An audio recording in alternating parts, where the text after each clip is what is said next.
Do we choose to believe the promises of God, or do we choose to look at our circumstances? Let's talk about it today. Welcome to Coffee and the Cross, a devotional that's published each weekday morning. If you would like a free guide to be able to follow along a little closer to what we're talking about, there's a link in the description below. And also, thank you so much for hitting the like button and the subscribe button so that you can receive more videos. And now, let's get into our conversation for today. Hi, and welcome to Coffee and the Cross. My name is Travis. Today's reading is going to come from the book of Genesis, chapter 29, beginning in verse 31 through chapter 30, verse 24. And we are discussing the great verse found in Romans chapter 8, verse 28, which says, "All things work together for their good to those who love God and are called according to his purpose." We're looking at it against the backdrop of a young man who went through a lot of challenges in his life by the name of Joseph. When you study his life, you will begin to see that he did not come from the best of circumstances, but it was preparing ground for what God was about to do in his life.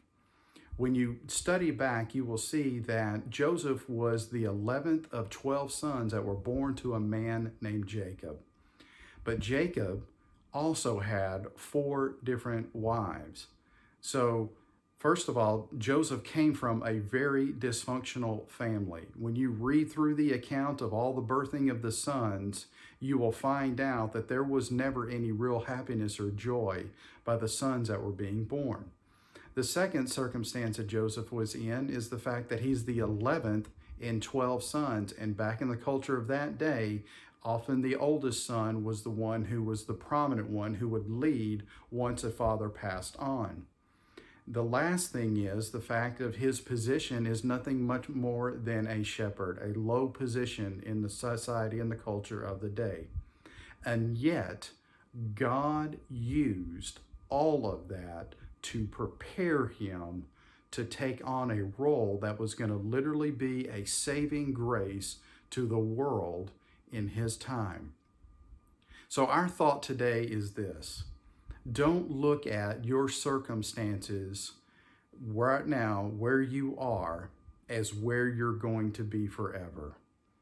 Rather, look at your circumstances not from where you are, but understand that God has a place where he is taking you. So where you are now is not where you're going to end up. God is bringing you through something. He's preparing you for something greater that is to come.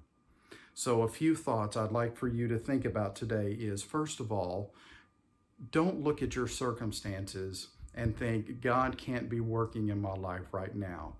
I am here to tell you that he is. He loves you. He's got a plan for you. He's got a purpose for you. He is doing something in your life right now. Even though you may not be understanding it, you may not be seeing any benefit of anything that's happening right now, God is working in your life.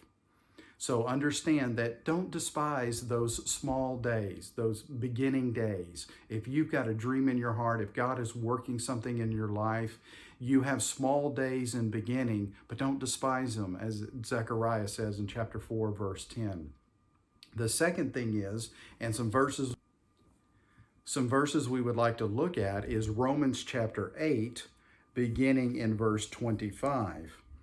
Where Paul writes and says to us, "But if we hope for what we do not see, we wait for it with patience." And so the thought is, have faith in your future, and that will bring you hope. When you have faith and believe in what God is preparing you for and working in your life, it will bring a hope inside of you, and that is worth continuing on. The last thing is the great verses in also in Romans chapter 8, beginning in verse 31 and 32, where Paul writes these wonderful words: "What then shall we say to these things? If God is for us, who can be against us? He who did not spare his own son, but gave him up for us all, how will he not also with him graciously give us all things? God is for you, so therefore no one can be against you. So I want you to take encouragement today and understand we don't need to look at our current circumstances and think God is not at work. Rather, He is greatly at work in your life because He is preparing you for His plan and His purpose. Allow me to pray with you for a moment.